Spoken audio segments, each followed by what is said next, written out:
George, Judge Julie Matthew, Dr. Peter Hotez, representatives of Senator Ted Cruz, Mr. Jason Fuller, Mr. Sam Merchant, members of the Indian American community, distinguished guests. It gives me again great pleasure to welcome all of you today on this 73rd Republic Day of India. We have had a number of ceremonies today. We had our flag hosting ceremonies here in the morning at the consulate, at India House, at the Gujarati Samaj Center, and all over United States. The 73rd Republic Day has been celebrated with zeal and enthusiasm. As we celebrate our Republic Day, India, a democracy of 1.3 billion people, stands at the cusp of immense potential and opportunities. India is amongst the fastest growing economies. Post-pandemic, we have witnessed a very robust recovery. We have a large percentage of population which is young. It is amongst the youngest countries in the world who are dynamic and aspiring to take the country forward.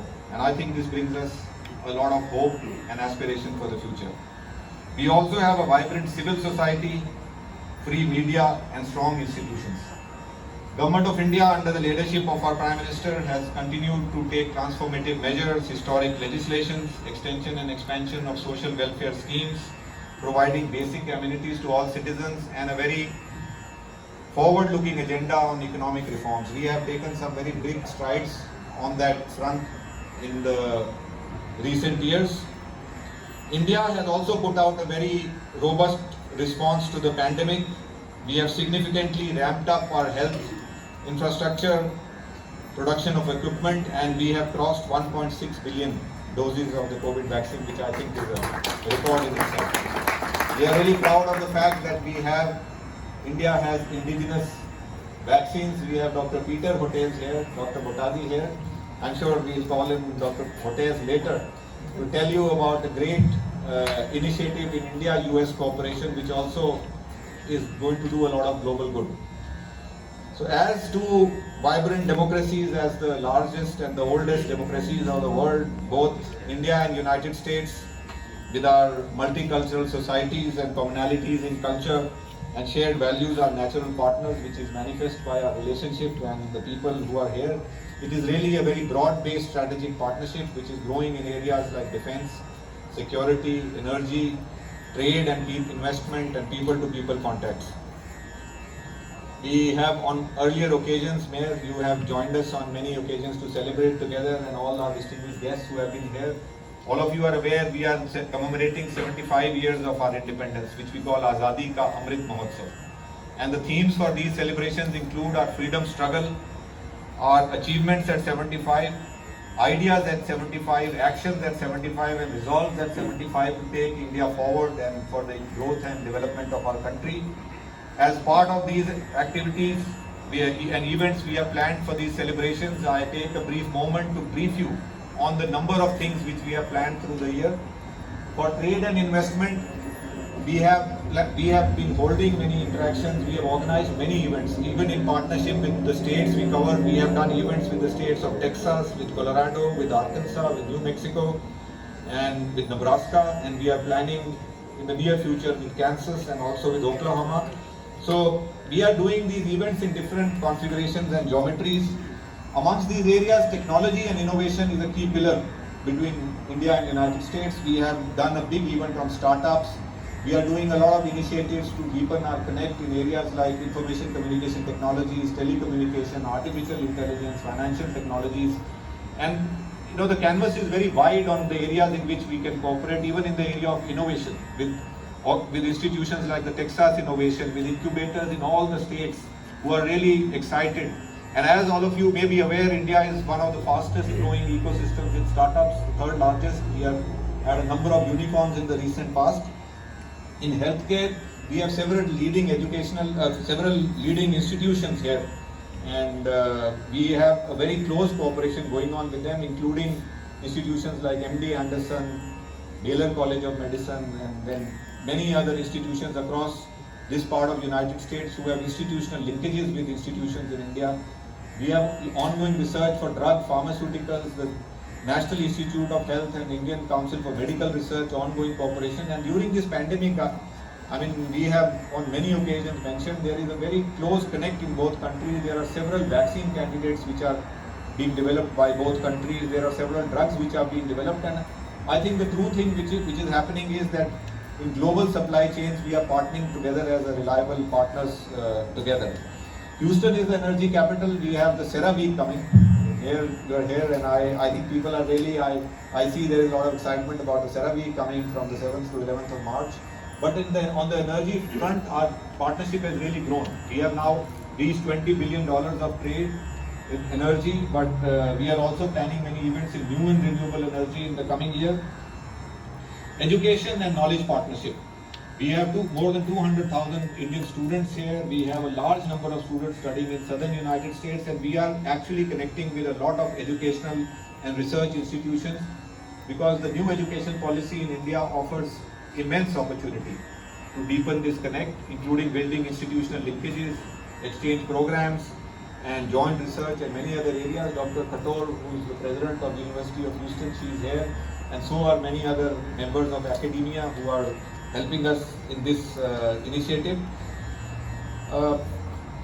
We are also on the cultural front planning a lot of activities. I hope this pandemic, as we remain optimistic, will be over soon, and we are planning a lot of cultural groups coming in the month of August. We have planned a 2-week window of big events, music festivals, food festivals, dance festivals, and programs with the many different cultural and community organizations. The vibrant Indian-American community here has a very strong pillar in our bilateral relationship, and I think I have been here 2 years, and I can honestly tell you that we have received overwhelming support from our community for our events, and even during the pandemic for supporting our own people and our own communities, and that is something truly we want to acknowledge. And I also must mention that our community here is excelling. The members of our community are excelling in all fields, whether it is lawyers, doctors, engineers, professionals, business, healthcare workers, frontline workers, you name it, and I think Indians are doing well, and they are contributing to the socio-economic development of this country, as also they are helping us to deepen the partnership between India and United States, and we continue to rely upon you for your support, your partnership. Mayor, the city of Houston, as you know, is one of the most culturally diverse and vibrant cities. We look forward to hearing more about the city from you, but I think the city has really supported us a lot, and we really welcome Congressman. Hello, everyone. Yeah. As he is there, so as if we welcome this with our applause. Congressman, we were just, as we celebrate our 73rd Republic Day, I was just telling them what we are doing and what we are planning for our coming year. And I was telling Mayor that Houston is such a culturally and diverse city, and home to NASA, the energy capital, and between India and United States, our trade is growing rapidly. Our connect is growing rapidly. The people-to-people contacts are growing, and I really want to truly thank you, Congressman Al Green, and all the people who are here who are helping us to deepen this connect. And I am sure in the coming year, as we celebrate our 75 years of our independence, and on this 73rd Republic Day, we reaffirm our resolve to take it forward. You already have done a lot for us, but I think we can do much more together. We have many events coming up, as I explained in the year. And finally, of course, I again reiterate that I have continued to remain optimistic about this pandemic. I am sure that this is going to get over soon. We were here last year as well on the 26th of January, and I recall that we had this beautiful day last year as well, just before it got a little cold. And please stay safe, and hopeful that this new year will bring us, again, life will come back to normal, and we will be able to do much more together.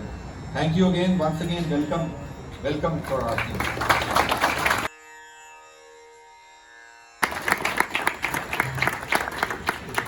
Thank you very much.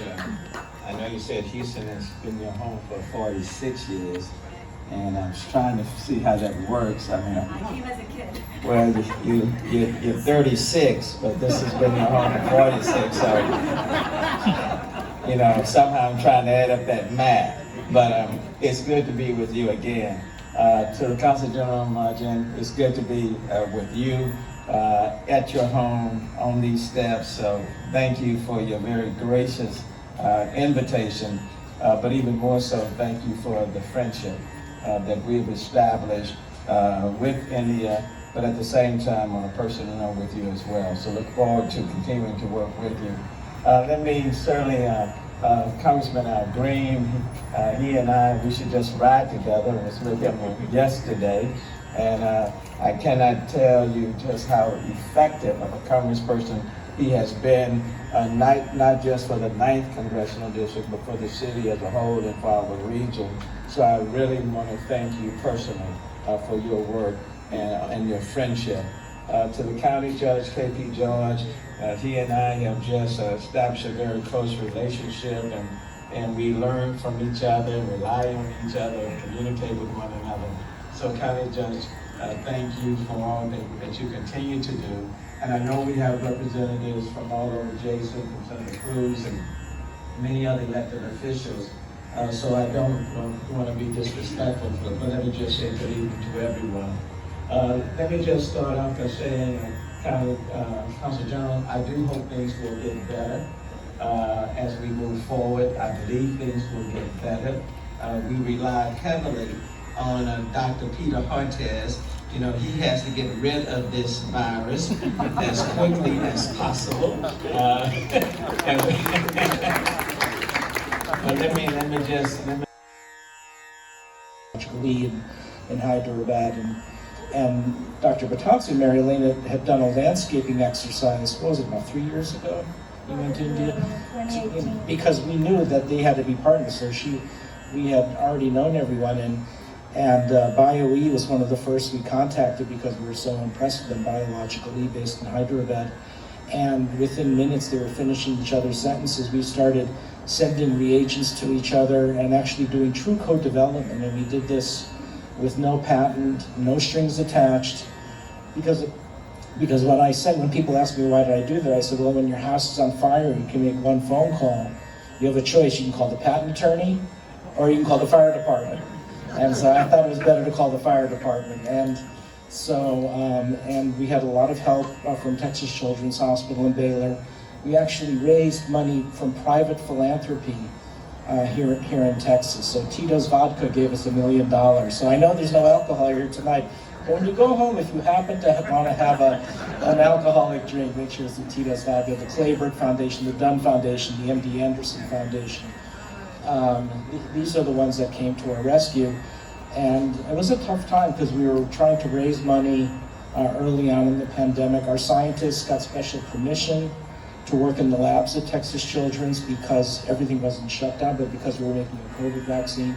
So they worked under very difficult circumstances and at some risk, right, to themselves and their families, but we did it. We transferred the technology.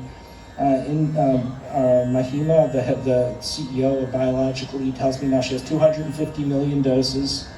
It got released for emergency use authorization on December 28th, just a couple of weeks ago.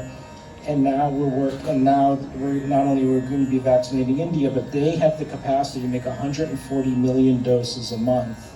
They're scheduled to make 1 billion doses by the summer.